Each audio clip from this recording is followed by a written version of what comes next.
Hey there, Heather Hurley. It's Jeff Cutter Diamond welcoming you yet to another Cutter Top 10. And of course, this is NFL themed because I'm wearing the football jersey, the Tom Brady jersey. Terrific as I hiccup. And today we are going to be looking at the top 10 emotional moments in NFL history. How emotion happens to be everything else. So, anyway, it was very much emotional. How things can get.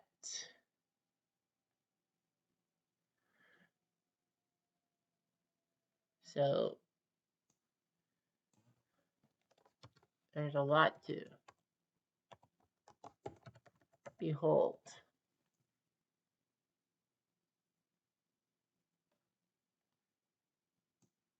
As I'm just doing my editing. Okay.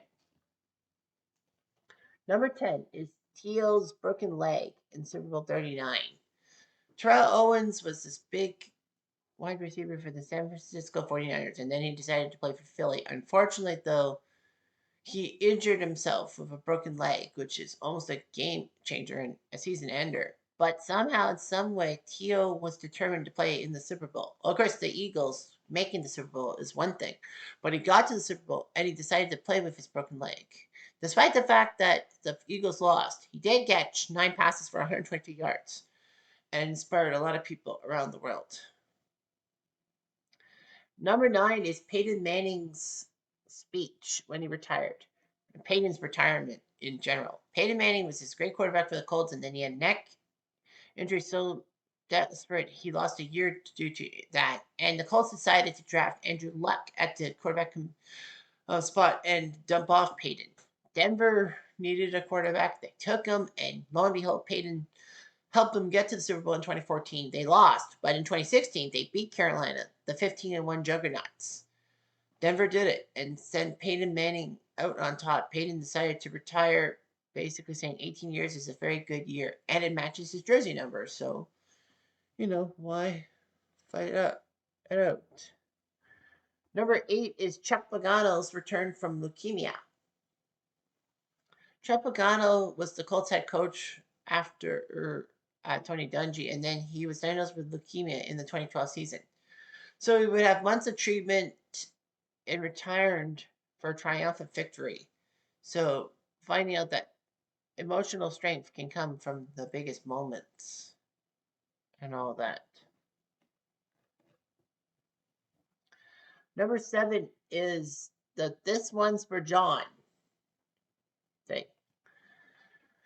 Like Peyton Manning, John Elway retired on top with a Denver Super Bowl win, but this isn't the one.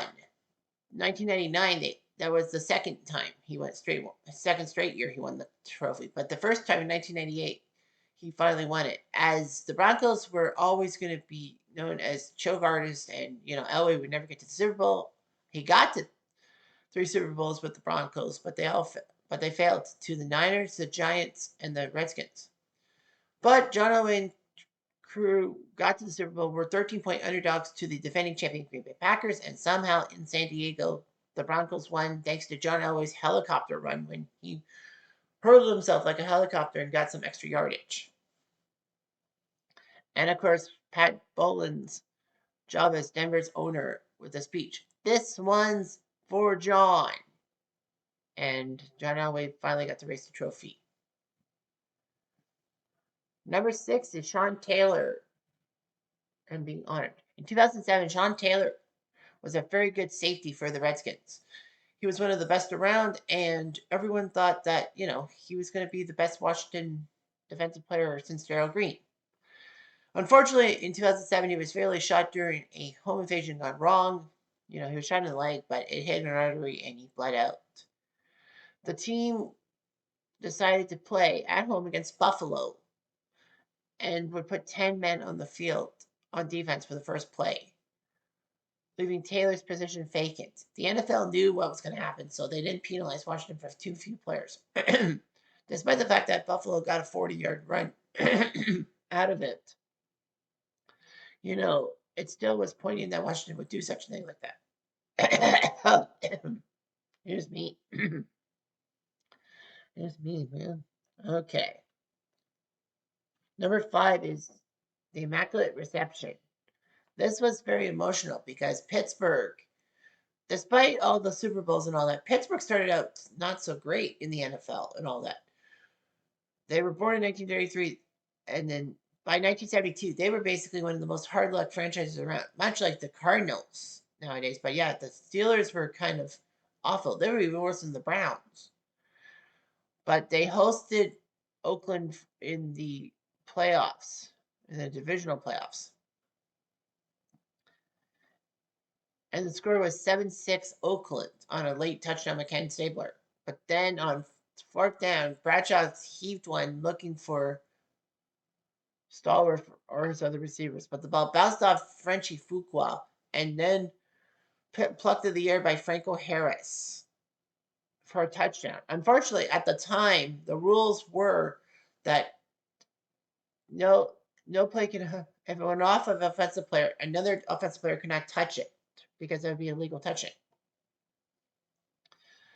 And people dispute Franco actually making the catch legally, although the NFL films footage and the NBC footage said that Franco had caught the ball.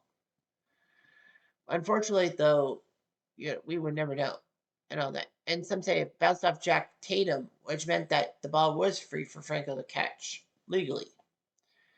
Unfortunately, though, this was also bad because on the 50th anniversary of the Immaculate Reception, Franco Harris passed away. So that was just awful. Number 4 is 9/11. Every league stopped after 9/11, except for WWF, which had a show 2 days after. But, they're not a sport per se. Washington was attacked, New York was attacked, and who knows where that fourth plane would have went. Probably to Washington. But anyway, 9/11 happened, and everyone was upset. Of course, the NFL canceled week 2 and decided to move every game. Sorry, week 3. Yeah, right. No, week 2. And every week 2 game would be moved to the end of the season. So week 17 was not the last week. It would be week 2 by proxy. There was always the emotions carrying the American flags and everyone just saying USA, USA.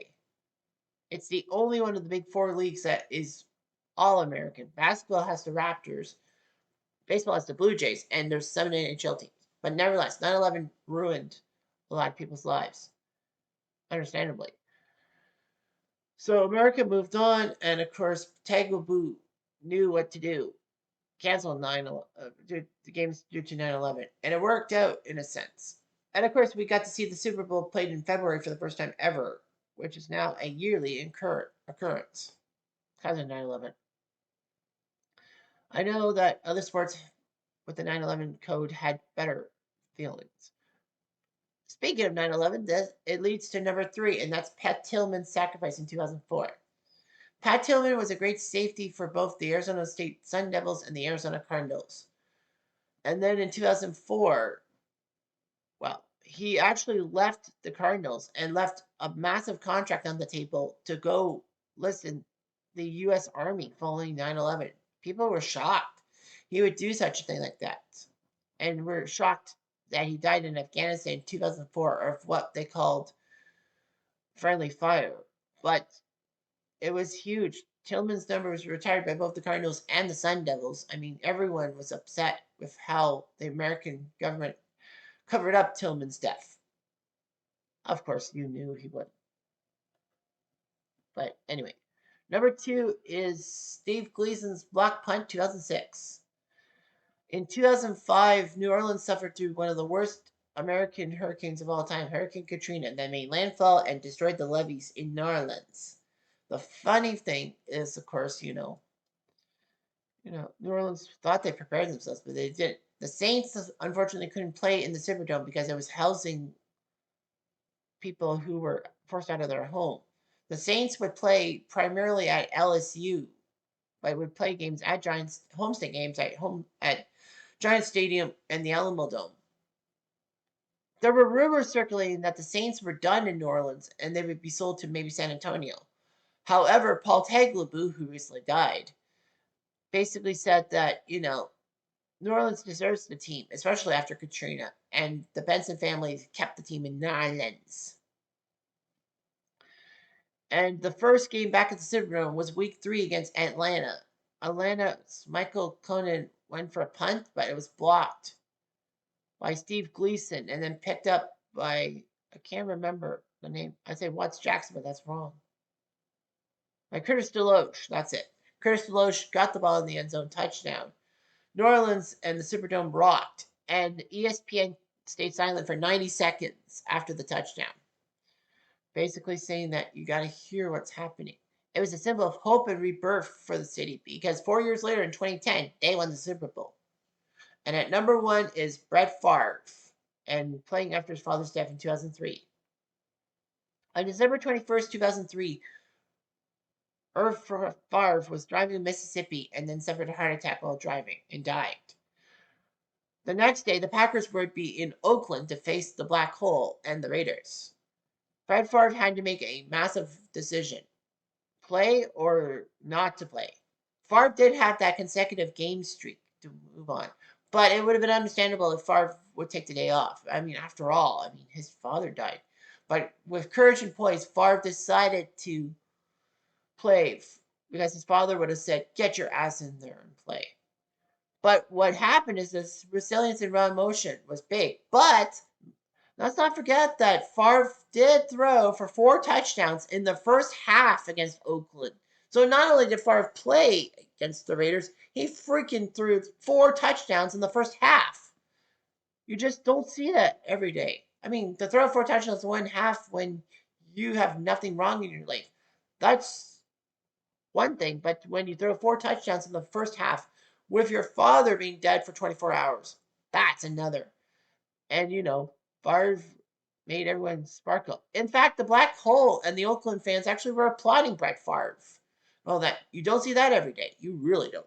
The emotions are just too much. Anyway, I'm Jeff. I'm going to do.